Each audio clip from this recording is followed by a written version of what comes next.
Meus irmãos, vamos abrir a palavra do Senhor na carta que Paulo escreveu aos Filipenses, no capítulo 1, versículo 27.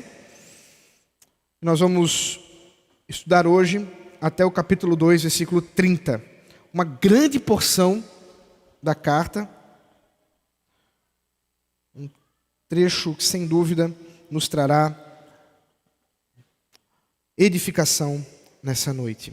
Filipenses capítulo 1, versículo 27 até o capítulo 2, versículo 30.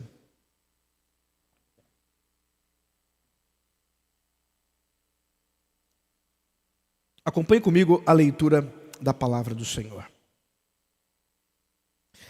Acima de tudo, vivam de modo digno do Evangelho de Cristo, para que, ou indo até aí para vê-los, ou estando ausente, eu ouça a respeito de vocês, que estão firmes em um só espírito, como uma só alma, lutando juntos pela fé do Evangelho, e que em nada se sentem intimidados pelos adversários, pois o que para eles é prova evidente de perdição, para vocês é sinal de salvação, e isto da parte de Deus. Porque vocês receberam a graça de sofrer por Cristo, e não somente de crer nele, pois vocês têm o mesmo combate que viram em mim, e que agora estão ouvindo o que continuo a ter. Portanto, se existe alguma exortação em Cristo, alguma consolação de amor, alguma comunhão do Espírito, se há profundo afeto e sentimento de compaixão, então completem a minha alegria, tendo o mesmo modo de pensar, tendo o mesmo amor e sendo unidos de alma e mente. Não façam nada por interesse pessoal ou vaidade, mas por humildade, cada um considerando os outros superiores a si mesmo, não tendo em vista somente os seus próprios interesses, mas também os dos outros. Até aqui a palavra do Senhor. Na sequência da exposição, nós vamos ler o resto do texto. Vamos orar mais uma vez. Senhor, nós te louvamos pelo privilégio de mais uma vez lermos a tua palavra e termos a condição de ouvir a tua voz. Que o Senhor fale aos nossos corações, transforme as nossas mentes para que te sirvamos de acordo com como tu queres. Em nome de Jesus Cristo. Amém. Alguns anos atrás, uma notícia curiosa surgiu nos jornais. Eu não sei se vocês acompanharam, mas foi descoberto que o ditador norte-coreano Kim Jong-un tinha passaporte brasileiro. Ele e seu pai usaram um passaporte falso brasileiro, comprado no mercado negro, para irem aos Estados Unidos. Isso aí, quando ele ainda era uma criança, um pré-adolescente, algo do tipo. É curioso pensar o motivo que levou que o ditador norte-coreano escolhesse, dentre tantas nações, exatamente o passaporte brasileiro para usar.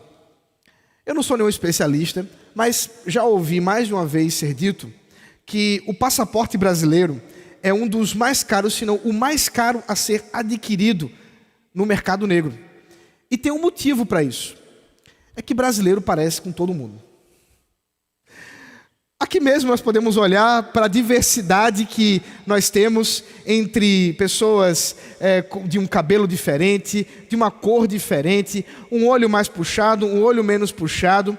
E se formos estender isso para o Brasil, certamente nós teremos uma diversidade suficiente para compreender basicamente qualquer forma humana no Brasil, ou melhor, no mundo. É por isso que até mesmo um coreano que não fala uma palavra sequer em português pode se passar por um brasileiro. Mas apesar de nós sermos tão diversos assim, apesar de termos uma diversidade tão rica a ponto de sermos confundidos com qualquer pessoa de qualquer lugar do mundo, eu me lembro de uma amiga que, estando na Europa há um tempo, ela, exatamente por sua feição um pouco mais árabe, e tem uma história dos nossos da nossa influência portuguesa, lá das invasões dos tempos das guerras do norte da África com a Península Ibérica. Ela, portanto, com essa aparência, recebeu mais de um pedido de casamento de algum sheik árabe lá pela Inglaterra, oferecendo camelos ao seu pai para casar com ela. E ela, que não falava uma palavra do que ele dizia, achava muito curioso ser confundida com árabe. Mas, meus irmãos, apesar de tudo isso, nós temos uma cultura muito bem estabelecida.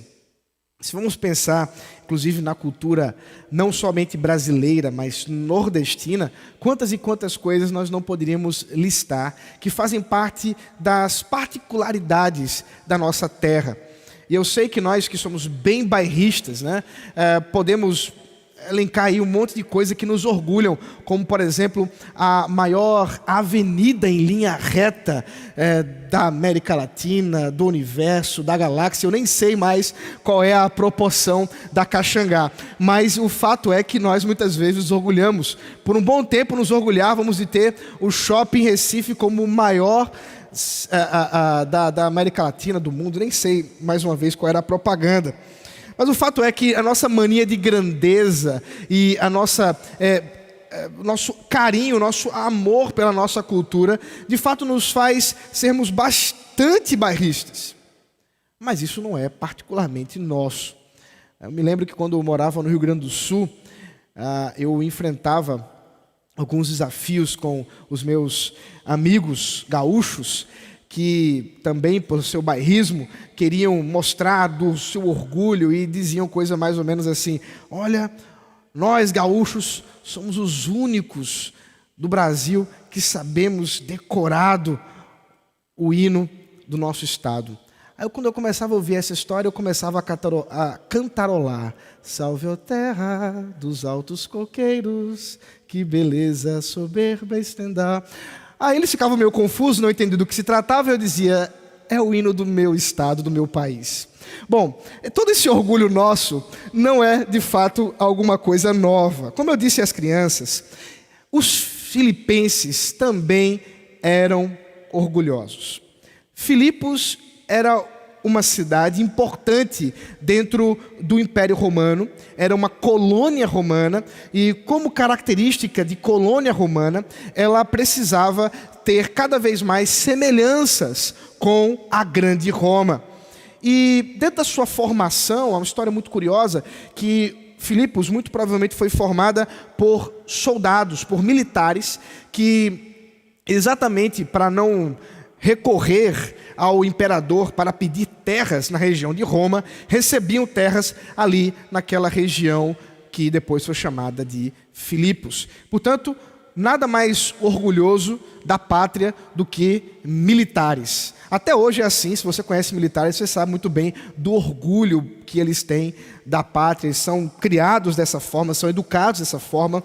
E Filipos era uma cidade onde havia esse bairrismo de cidadania filipense. Certamente, se você fosse para lá, seja você olindense, recifense ou o que seja, você ouviria também histórias do povo e do seu orgulho. No entanto, nesse instante da carta, o apóstolo Paulo exorta os irmãos daquela igreja para que possam se desvencilhar dos orgulhos, do orgulho da cidadania terrena, mas que possam realmente adotar e abraçar a cultura do reino de Deus como aquela que manifesta a sua verdadeira cidadania. Uma cidadania que não é manifestada por aquele lugar que você nasceu, mas aquele lugar em que você nasceu de novo pelo Espírito de Deus, o reino de Deus, a cidade santa, a Nova Jerusalém. Essa cultura do reino, portanto, ela vai se manifestar de muitas maneiras aqui no texto, e nessa noite nós vamos ver vários aspectos específicos da cultura, da cidadania do reino de Deus. E assim, nessa noite nós vamos exatamente ver como vivem os cidadãos do reino. Em primeiro lugar, o cidadão do reino de Deus, ele é firme no chamado, naquilo que foi colocado pelo Senhor para vivenciar. O versículo 27, há um problema de tradução do nosso texto. Veja, não é que os nossos tradutores, eles não sabiam o que estavam fazendo. O problema é que a palavra é difícil de ser traduzida. O versículo 27 diz assim: acima de tudo, vivam de modo digno do Evangelho de Cristo. A expressão vivam de modo digno não está no texto grego. Na verdade, a palavra grega que ali está presente poderia ser traduzida literalmente por sejam cidadãos ou manifestem a cidadania do Evangelho de Cristo. A palavra é uma série de junções que o apóstolo Paulo faz com o termo polis. E polis é exatamente a palavra grega para cidade. E no contexto do Novo Testamento, a cidade era algo extremamente importante. Na cidade é que as coisas aconteciam. É lá que tudo podia ser vendido, onde as pessoas faziam as suas compras e vendas, construíam suas casas. É a cidade organizada, a polis, como chamavam os gregos. E, portanto, o apóstolo Paulo, como eu disse, convoca o povo de Deus para que vivam, de fato, para que possam viver como cidadãos celestiais. Essa cidadania, portanto, é a que o apóstolo Paulo cobra deles ao dizer que, estando lá com eles, ou apenas ouvindo a respeito deles, eles estejam firmes nesta mesma convicção.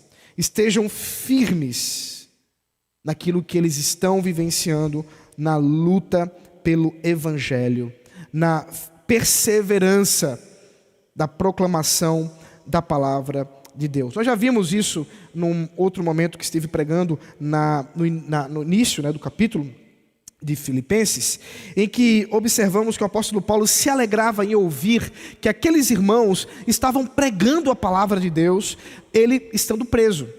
Paulo está preso, não pode fazer muita coisa, mas aqueles irmãos estão fazendo mais do que Paulo poderia fazer, afinal de contas, são mais pessoas do que uma única pessoa. E Paulo, portanto, está encorajando esses irmãos a que se mantenham firmes nessa luta. Ele mesmo diz ainda no versículo 27, para que ou indo até aí, ou para vê-los, ou estando ausente, eu ouça a respeito de vocês, que estão firmes em um só espírito, como uma só alma, lutando juntos pela fé do Evangelho, e que em nada se sentem intimidados pelos adversários. Observe que Paulo reconhece a luta que nós enfrentamos para vivermos fielmente como cidadãos celestiais. E, meus irmãos, a expressão luta aqui não é um exagero, uma hipérbole de Paulo. De fato, luta é o que nós passamos para proclamarmos o Evangelho. Para que nós possamos anunciar a Cristo de forma fiel, nós lutaremos nesse mundo, porque a cultura do reino é distinta da cultura mundana. Os princípios que regem a cultura mundana são princípios que não se podem coadunar com a cultura celestial. E é exatamente por isso que sempre estaremos entrando em rota de colisão com a cultura mundana. Não é novidade que nós estejamos vivenciando hoje um momento em que a igreja tem sido apertada, tem sido muitas vezes ofendida por uma diversidade de fatores. Recentemente, uma famosa apresentadora de televisão, que na minha época fazia a apresentação de programas infantis, disse que a Bíblia precisava ser censurada, porque havia trechos na Bíblia que precisavam ser evitados, ou melhor, proibidos de serem ditos. Meus irmãos, isso não é novidade. Nós não deveríamos nem mesmo nos admirar com isso. mas devíamos estar convictos de que estamos juntos, unidos na luta pelo Evangelho, na luta por continuarmos aquilo que os nossos pais espirituais começaram, a proclamação do Evangelho, com fidelidade no Senhor, com perseverança. E esse, de fato, é o nosso convite. Agora, é claro que isso necessariamente nos trará problemas. Por isso que no versículo 28, o apóstolo Paulo diz: em nada se sentem intimidados pelos adversários. Certamente, muitas vezes, essas pessoas esbravejam acusações, falam, tentando nos calar, defendem leis, manifestam pensamentos, para que de algum modo a igreja não possa continuar a proclamar a sua palavra. Meus irmãos, nós não nos sentiremos intimidados. Nós não somos intimidados em nada. Veja, não porque pela força do nosso braço nós vamos lutar, mas porque nós temos um campeão. Porque nós temos alguém que é maior do que qualquer governante, do que qualquer deputado, do que qualquer senador, do que qualquer influencer digital, do que qualquer pessoa que se levante contra a igreja. Nós temos alguém que é maior, é Cristo Jesus, e confiados nele, não temeremos. Meus irmãos, Paulo está falando da prisão. Entenda. O discurso de Paulo não é o discurso de alguém que não sabe o que está acontecendo, que não está padecendo. Ele está preso por pregar o Evangelho, acusado de fazer uma dissensão na sociedade, acusado de combater, de problematizar as questões que tornam a polis ordenada. E é por isso que ele está preso. Mas Paulo não se sente intimidado. E ele vai continuar a falar sobre isso, onde ele mostra que para ele não há motivo para temer. Porque até mesmo no sofrimento nós podemos glorificar a Deus. Veja o versículo 29. Ainda o versículo 28 e então o 29. Pois o que para eles é prova evidente de perdição, para vocês é sinal de salvação. E isso da parte de Deus. Entenda. Para nós, sermos acusados, sermos perseguidos, é motivo de alegria.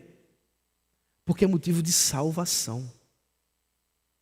É motivo de nós jubilarmos, porque podemos declarar fielmente que nossa cidadania não está estabelecida neste mundo, nos parâmetros deste mundo, nos princípios deste mundo, mas em Cristo Jesus. O que para eles é perdição. Entenda, o apóstolo Paulo não está de modo algum negando que eles receberão a justa medida do juízo de Deus. Mas para nós, salvação. E continua, versículo 29. Porque vocês receberam a graça de sofrer por Cristo. E não somente de crer nele. Pois vocês têm o mesmo combate que viram em mim. E que agora estão ouvindo que continuo a ter. Olha só que maravilha. O apóstolo Paulo trata como algo gracioso sofrer. Irmãos, graça é favor imerecido. Isso significa que o sofrimento do cristão, ele não está atrelado à desobediência, ele não está atrelado a alguma coisa que nós necessariamente fizemos para termos como retribuição o sofrimento, a não ser a fidelidade. Mas Paulo diz que é graça do Senhor participar com Ele das suas marcas, do seu sofrimento. Meus irmãos, ser cidadão dos céus envolve um compromisso com este Senhor, com esse Deus maravilhoso, de que até mesmo no sofrimento nós nos alegraremos. Por quê? Porque nós não somos chamados apenas para crer, isto é, para confessar com os nossos lábios, mas para vivermos o Evangelho, mas para vivermos a realidade de Cristo. E eles têm como exemplo o próprio Paulo. É o primeiro exemplo que Paulo nos traz. Ele mesmo é um exemplo de alguém que tem sofrido, que está preso injustamente, mas que pode dizer a esses irmãos: queridos, permaneçam fiéis. O sofrimento para nós é motivo de alegria. Queridos, a igreja de Filipos sabia que Paulo estava sofrendo muito. É um dado interessante.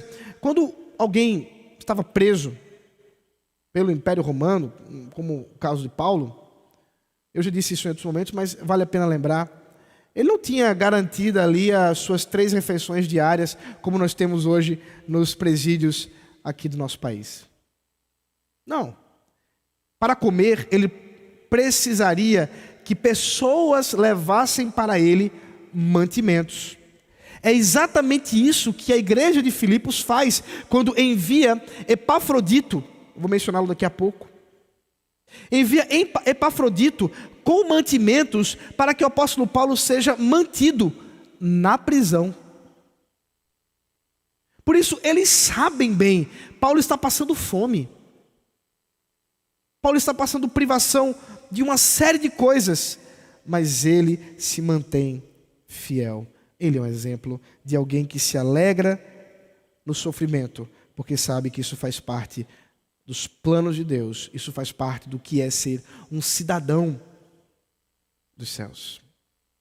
Recentemente eu estive conversando com um pai que falava de uma situação que aconteceu na escola com seu filho adolescente, em que gerou-se uma discussão sobre questões de gênero, de sexualidade, etc. E esse menino muito firme disse, baseado na palavra de Deus, claro, dizendo: olha, esse negócio de homossexual e etc., isso não é da vontade de Deus. E alguns coleguinhas ali dele disseram: não, deixa de ser homofóbico e não sei o quê. Deram uma apertada no menino, que chegou em casa entristecido, e o pai depois veio compartilhar comigo essa questão. Então eu tive uma conversa com esse pai e disse: meu irmão, pastoreie o coração do seu filho.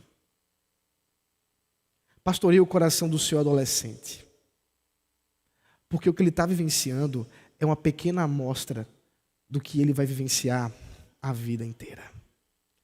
Essa pessoa em particular, inclusive, é professor universitário e tem vivenciado uma luta terrível exatamente com um movimento desses que tem tentado, inclusive, atrapalhar suas aulas, etc. Eu disse: cara, você está vivenciando isso de uma forma muito maior. E o seu filho, de uma forma micro, ele tem um privilégio, uma oportunidade de entender o que é ser um cidadão celestial. Aquele pai ficou encantado. Ele disse: Rony, eu não tinha pensado nisso. Eu disse: cara, então, fala isso, é um privilégio. É isso que Paulo está dizendo, meus irmãos, é um privilégio. É um privilégio você, meus queridos jovens desta igreja, adolescentes, pré-adolescentes, ouçam aqui o que o seu pastor tem para dizer para vocês. É um privilégio você sofrer um bullying, porque o que você está dizendo é a verdade de Deus. Quando as pessoas que estão à sua volta dizem: isso que você está falando aí é coisa do passado, isso aí está errado. Que privilégio, porque Paulo diz que isso é uma graça. É uma graça. O texto continua e Paulo, a partir do capítulo 2, nos mostra que a cidadania celestial também deve ser manifestada na unidade desses irmãos, na comunhão. Veja, havia problemas naquela igreja. Nós tomamos conhecimento com o decorrer da carta, que havia uma divisão, pelo menos uma, podiam ser mais, que envolvia, por exemplo, nesse caso, 2 senhoras da igreja. Essas 2 senhoras estavam em constante batalha e a ponto, e talvez elas tinham ali, exerciam algum tipo de liderança, certamente não eram oficiais, mas exerciam algum tipo de liderança. E Evódia e Sintique estavam ali numa batalha que estava a ponto de dividir a igreja. E desde aqui no capítulo 2, o apóstolo Paulo encoraja, exorta esses irmãos a viverem uma unidade. Essa unidade não está baseada em outra coisa senão no próprio Deus, baseada na própria Trindade Santa. Essa ideia, quando o apóstolo Paulo mesmo diz: se existe alguma exortação em Cristo, alguma consolação de amor, alguma comunhão do Espírito, se há profundo afeto e sentimento de compaixão, então complete a minha alegria, tendo o mesmo modo de pensar e tendo o mesmo amor, sendo unidos de alma e mente. Quando Paulo fala do amor de Cristo, do Espírito, está exatamente trazendo consigo a ideia do Deus triuno, que é um único Deus e 3 pessoas. E esse único Deus, 3 pessoas, é quem nos encoraja a vivermos os entranhados afetos de misericórdia, a vivermos de fato unidos em Cristo, trazendo alegria àquele que está preso, Paulo, por causa da comunhão. É por isso que ele ordena a esses irmãos: completai a minha alegria. E como eles deveriam completar a alegria de Paulo? Ele explica: tendo o mesmo modo de pensar, tendo o mesmo amor e sendo unidos de alma e mente. Não fazendo nada por interesse pessoal, mas por humildade, cada um considerando os outros superiores a si mesmo, não tendo em vista somente os seus próprios interesses, mas também os dos outros. Paulo teria alegria ao ouvir, e ele vai falar sobre isso mais para frente, ouvir a respeito daqueles irmãos que, tendo abandonado toda a vaidade, todo o partidarismo, agora abraçam o amor e buscam pensar a mesma coisa. A ideia de pensar a mesma coisa não é simplesmente como se nós esperássemos que todo mundo fosse igual. É claro que Paulo não está dizendo isso.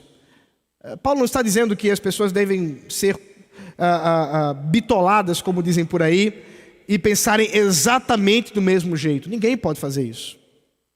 Mas a ideia de pensar a mesma coisa é que estejam com o mesmo propósito, o mesmo objetivo. Porque, queridos, se eu tenho um entendimento sobre alguma coisa, um irmão tem um entendimento sobre a mesma coisa de uma outra forma, mas estamos os dois comprometidos com a glória de Deus, certamente não será essa divergência que nos fará separar, que nos fará dividir. Pelo contrário, ao abandonarmos todo o partidarismo, toda a vanglória, em humildade, poderemos considerar o outro superior a nós mesmos, como ele diz no versículo 3. Não tendo em vista os nossos próprios interesses, mas o do outro. Considerando de fato a vida do outro melhor, o maior, mais importante do que a nossa. Talvez você esteja pensando assim: ok, estou entendendo, pastor, o que Paulo está dizendo, mas não rola. Não é assim que a vida acontece. Paulo estava na prisão, está muito distante. Esse negócio de viver uma unidade e considerar os outros superiores a nós mesmos não faz muito sentido. Que história é essa? Onde a gente encontra isso na realidade? Onde é que nós vamos ver que alguém, de fato, por si mesmo, sendo essa pessoa talvez num status, numa situação de maior importância, dê preferência aos outros. Isso não existe. É por isso que Paulo apela. E a apelação de Paulo nada mais, nada menos é que o exemplo de Cristo. Versículo 5, o apóstolo Paulo certamente pensando que aqueles irmãos estariam pensando a mesma coisa que nós. Está muito alto o nível aí. Essa cidadania celestial está demais. Disse, ok. Mas ninguém pode ser um cidadão celestial se não tem Cristo como seu exemplo. Versículo 5.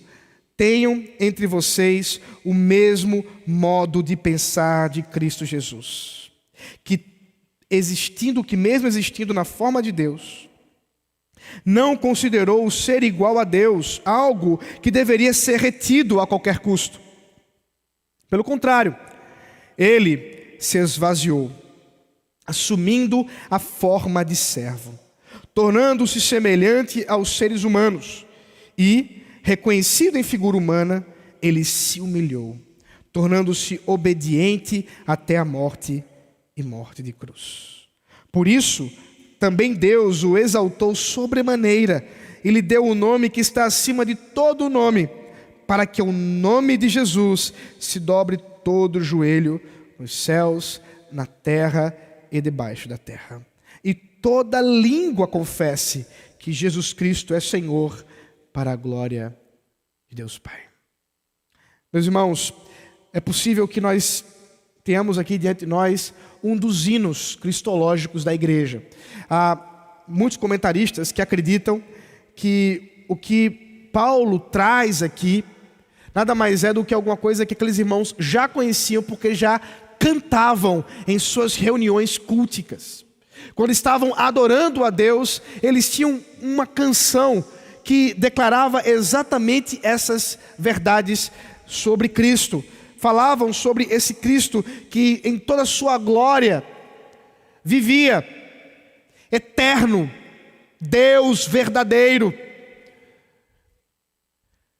mas que Ele mesmo decidiu, numa obra majestosa de redenção, esvaziar-se de sua glória, mantendo, é claro, toda a sua divindade, mas assumindo a humanidade, e descendo, portanto, ao nível, como qualquer um de nós, nascendo de uma mulher, sendo colocado numa manjedoura, pois não havia bercinho para ele. Mas como se não bastasse essa humilhação, ele tornou-se servo, não um servo qualquer, mas um servo obediente, que obedeceu ao seu Senhor, o Pai. Obedecendo, portanto, ao seu Pai, ele se entregou por nós em toda a sua vida. É nesse sentido que Paulo, portanto, ordena à igreja que tenha o mesmo modo de pensar de Cristo Jesus. A expressão grega, ela é difícil de tradução, mais uma dificuldade de tradução. A palavra phroneo, ela é famosa no vocabulário grego, exatamente por causa da dificuldade de traduzir a ideia interna e externa que ela apresenta. Isto é, quando os nossos tradutores falaram do mesmo modo de pensar, eles estão falando de questões internas. Tem o mesmo sentimento, outra tradução, mas não é só isso que phroneo significa. A palavra grega dá a ideia de que nós devemos imitar a Cristo, não só naquilo que é interno, o seu modo de pensar, os seus sentimentos, mas na sua atitude de expressão externa. Portanto, devemos seguir Cristo como nosso modelo, como nosso exemplo. E aquela desculpa que de vez em quando a gente ouve por aí, pastor, Jesus é Deus. Ele conseguiu fazer isso, mas eu não consigo. Ela cai por terra, porque nós somos chamados para imitarmos a Cristo, e que de fato, imitando a Cristo, sejamos pequenos cristos, como fomos chamados lá em Antioquia, registrado em Atos Apóstolos. Os pequenos cristos são aqueles que seguem os passos de Cristo, se desvencilhando dos modelos deste mundo, dos heróis deste mundo, mas abraçando o modelo Jesus Cristo, o verdadeiro herói, o grande herói. Por isso, é aqui que nós encontramos a famosa doutrina da kenosis, muito às vezes mal compreendida. Precisamos tomar cuidado.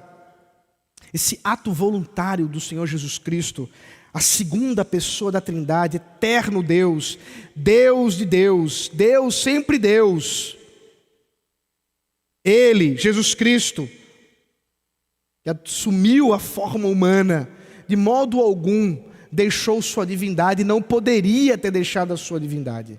Se tivesse deixado de ser Deus, nunca o teria sido, porque Deus nunca pode deixar de ser Deus.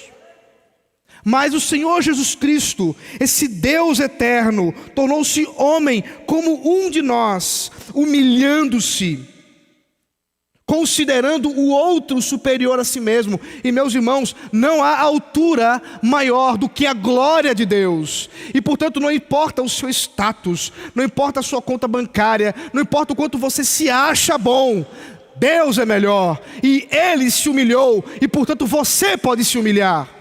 Essa é a ideia, esse é o raciocínio, em que Ele, sendo homem como nós, obedecendo ao Pai até a morte, nos trouxe redenção. E por causa daquilo que Ele fez, Ele foi exaltado acima do que Ele já era. Isso é muito curioso. Eu de vez em quando gosto de assistir no Spotify um podcast de física, de ciência, conduzido por dois cientistas. E um dos episódios falava sobre os infinitos maiores que outros infinitos. Eu não vou adentrar no assunto, eu não sou matemático, mas achei muito curioso pensar que existem infinitos que são maiores que outros. Como é que um infinito pode ser maior que outro? Se for pensar, por exemplo, nos grupos dos números naturais, que são infinitos, mas ainda assim tem os números dos racionais.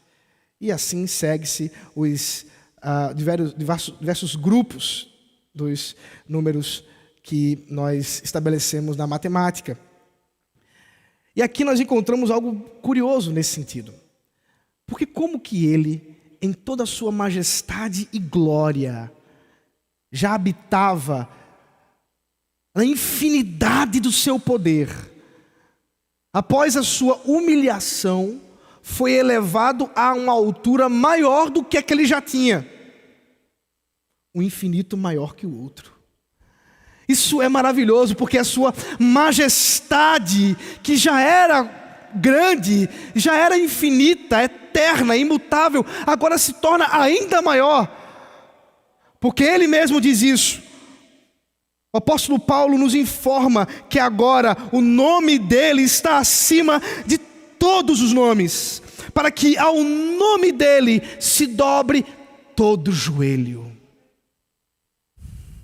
para que ao nome dEle todos reconheçam, porque de fato a sua glória não pode ser ofuscada, a sua glória não pode ser impedida de ser mostrada, e não importa a época, não importa quem você é, todos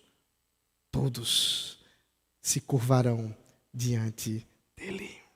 Alguns, é claro, para a alegria da salvação, outros para tomar conhecimento de que a glória dele julgará aqueles que desonraram o seu nome. Essa é a majestade desse Deus maravilhoso. E portanto, nesse exemplo glorioso, O apóstolo Paulo quer nos dar a condição de compreendermos o nosso chamado, de sermos um só povo. A igreja de Jesus Cristo não pode estar dividida, pois temos Cristo como o nosso guia, o nosso mestre, o nosso exemplo. Meus irmãos, nós já podemos observar uma aplicação importante aqui. Não se permita guardar mágoas. Não se permita guardar rancores. Irmãos que brigam na igreja. Às vezes a briga é tão grande que se toma conhecimento pela igreja. As pessoas começam a falar, não, fulaninho e fulaninha nem se falam. Fulaninha disse um negócio, fulaninho não gostou. Meus irmãos, o nosso mestre humilhou-se até a morte. E ele nos chama a termos o mesmo sentimento que houve nele. Pelo poder do Espírito. Sempre pelo poder do Espírito. Não é nossa capacidade, mas é Ele manifestando a sua glória em nós. Meus irmãos, o texto continua e nos fala que devemos viver como peregrinos nesse reino. E eu vou acelerar um pouquinho o passo, porque já vou me estendendo aqui na exposição e não quero fazer os irmãos dormirem, talvez cair da janela, e não vou poder ressuscitar como o apóstolo Paulo fez. Capítulo 2, versículo 12 até o 18 diz assim: Assim, meus amados, como vocês sempre obedeceram, não só na minha presença, porém muito mais agora na minha ausência, desenvolvam a sua salvação com temor e tremor, porque Deus é quem efetua em vocês tanto o querer como o realizar, segundo a sua boa vontade.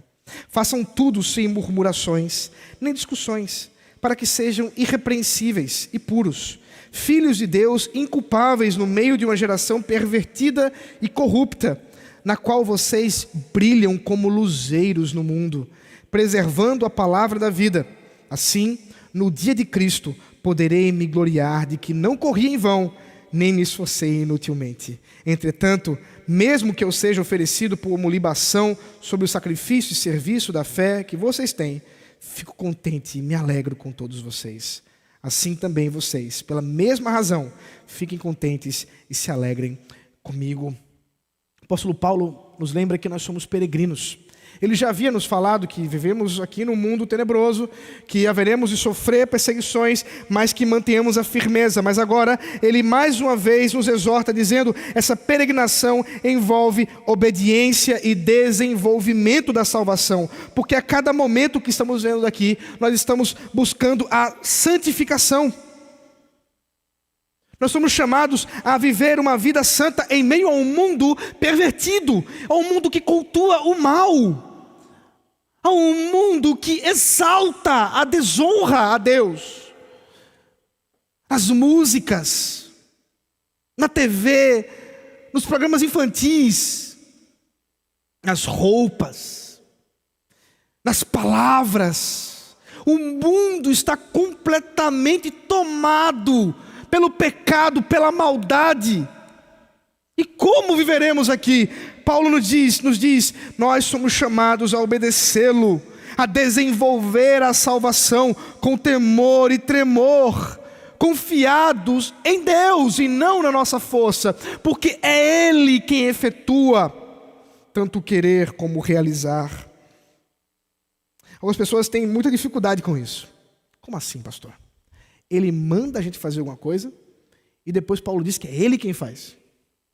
Pois é isso mesmo. É assim que a Bíblia nos ensina. Não há, portanto, nenhuma contradição entre a soberania de Deus e a responsabilidade humana. Elas duas andam em paralelo, a fim de que Deus seja glorificado nos nossos atos, e saibamos que os nossos atos glorificam a Deus, na verdade são atos do Espírito Santo. Não é à toa, por exemplo, que muitos comentaristas, quando falam do livro de Atos dos Apóstolos, preferem dizer que, na verdade, o título desse livro deveria ser Atos do Espírito Santo. Porque absolutamente nada que os apóstolos fizeram, de fato fizeram por si mesmos. E o próprio evangelista Lucas, que escreve o livro de Atos também, nos fala exatamente isso, que todas as obras que Pedro, que Paulo, que os apóstolos fizeram pelo poder do Espírito. E é exatamente assim que nós vivemos nesse mundo, clamando a Deus: Senhor, me dá condições, me dá poder para poder viver nesse mundo tenebroso, para não me contaminar com esse mundo de pecado, mas para ser fiel ao Senhor até a morte. E ele reconhece isso. Paulo sabe que ele mesmo pode agora se encontrar com o Senhor. Ele mesmo diz: talvez eu esteja sendo preparado para ser entregue como libação ao Senhor, mas que vocês se alegrem na minha morte, como também eu posso me alegrar na morte de vocês, porque foram fiéis até a morte.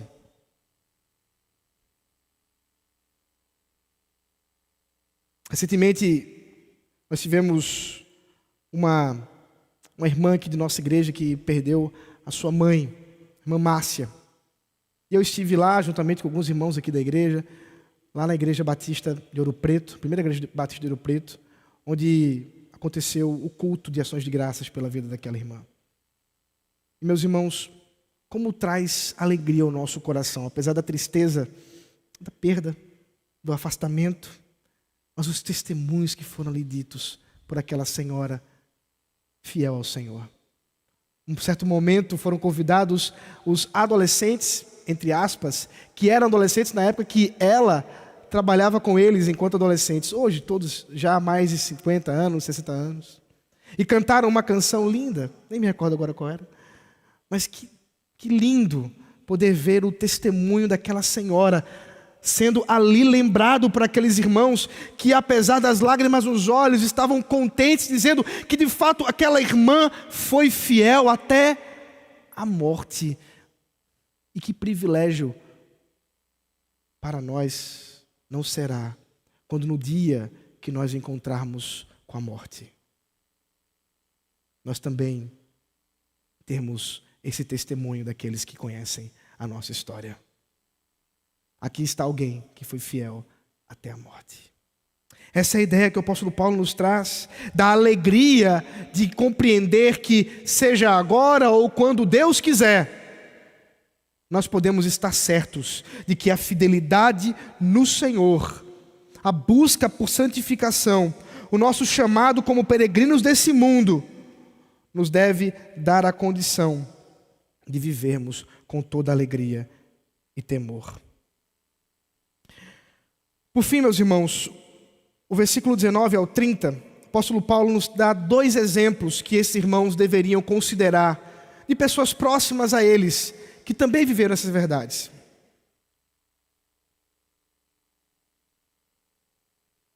Versículo 19 ao 30 diz assim: espero no Senhor Jesus enviar-lhes Timóteo o mais breve possível, a fim de que eu me sinta animado também ao receber notícias de vocês, porque não tenho ninguém com esse mesmo sentimento e que se preocupe tão sinceramente por vocês.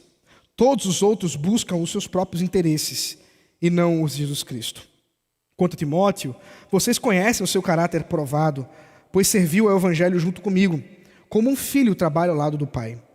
Portanto, este é quem espero enviar, tão logo eu saiba como vai ficar a minha situação. Mas confio no Senhor, que também eu mesmo em breve irei até aí. No entanto, julguei necessário enviar-lhes Epafrodito, meu irmão, cooperador e companheiro de lutas, e da parte de vocês, mensageiro e auxiliar nas minhas necessidades. Ele tinha muita saudade de todos vocês e estava angustiado, porque vocês ficaram sabendo que ele adoeceu. De fato, adoeceu e estava à beira da morte. Mas Deus se compadeceu dele, e não somente dele, mas também de mim, para que eu não tivesse tristeza sobre tristeza. Por isso, tanto mais me apresso em mandá-lo, para que, vendo-o novamente, vocês fiquem alegres e tenham menos tristeza. Recebam-no, pois, no Senhor com toda alegria, e honrem sempre os que são com ele, ou como ele, porque, por causa da obra de Cristo, ele quase morreu, arriscando a própria vida para suprir a ajuda que vocês não podiam me dar pessoalmente. Paulo aqui nos dá 2 exemplos de irmãos cooperadores do Evangelho com ele. Líderes que ele entende que precisam ser honrados pela sua fidelidade à palavra, ao ensino e ao amor da igreja. Primeiramente, ele fala de Timóteo. E os irmãos que estão acompanhando comigo a exposição pela manhã têm visto como que Timóteo foi instruído por Paulo no seu pastoreio em Éfeso. Mas veja que os filipenses em Filipos também conheciam Timóteo. Claro, porque Timóteo era conhecido por ser um auxiliar de Paulo, alguém que andava com Paulo e que junto com ele muitas coisas tinha feito. E o desejo de Paulo é enviar Timóteo antes mesmo dele ir a Filipos. Isso ele sabe porque ele confia no que Timóteo trará de volta. A ideia é, Epafrodito já foi, levando informações de Paulo e a carta. Agora, Timóteo vai e volta para trazer informações deles mais uma vez. Essa é a ideia que Paulo deseja de continuidade nesse relacionamento com aqueles irmãos. Ele entende que é necessário que Timóteo seja bem recebido e até mesmo ele tem esperança de em breve encontrar com aqueles irmãos em Filipos. Epafrodito é mais um desses que cooperaram no Evangelho.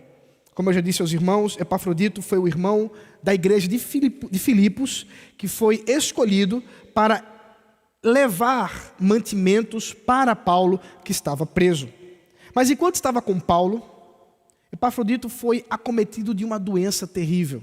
Nós não sabemos qual era, mas era suficiente para quase o matar. E de fato ele iria morrer, mas Paulo diz que Deus usou de misericórdia e não trouxe a morte para aquele irmão. É curioso pensar que possível, até mesmo, se nós usássemos um pouquinho de inferência aqui, que alguns daqueles irmãos desconfiaram de Epafrodito. Ora, enviamos uma quantia considerável de dinheiro nas mãos desse homem.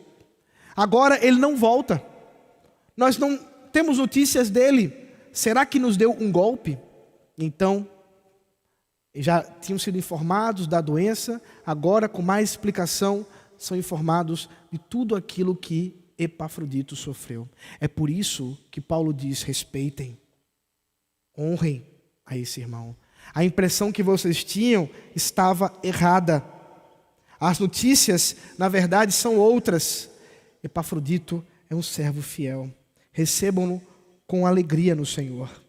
Recebam-no com honra de um líder fiel, porque arriscou a própria vida para ajudar a ele e também a fazer aquilo que nem mesmo eles poderiam fazer como igreja. Meus irmãos, aqui nós observamos o chamado da igreja de cuidar dos seus líderes. Primeiramente, do próprio apóstolo Paulo, a responsabilidade da igreja de Filipos, que entendia e compreendia o seu chamado para cuidar daquele irmão estando preso, mas também a responsabilidade desses irmãos da igreja para cuidar de Timóteo e de Epafrodito.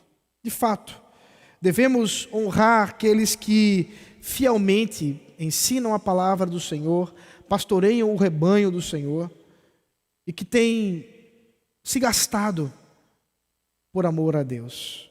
Devemos buscar honrá-los com aquilo que, é claro, pudermos fazer para que de nada tenham falta, mas que sejam, portanto, respeitados e assim dignos, como Paulo vai dizer a Timóteo, de dupla honra.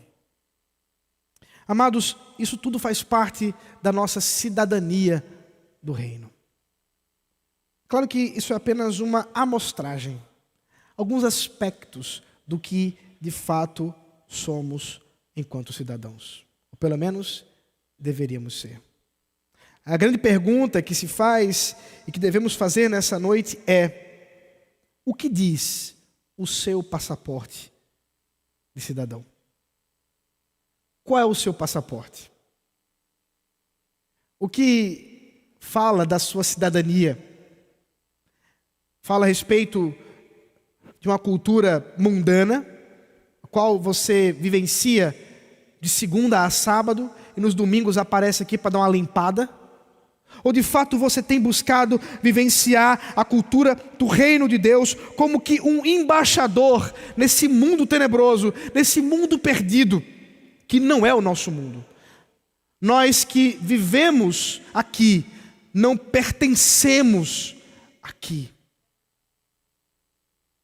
Assim, somos chamados como cidadãos celestiais a sermos firmes na comunhão do Senhor, humildes pela graça de Deus, seguirmos o exemplo de Cristo, vivendo em santificação e honrando aqueles que, juntamente conosco, têm nos guiado nessa fidelidade ao Senhor, os nossos líderes.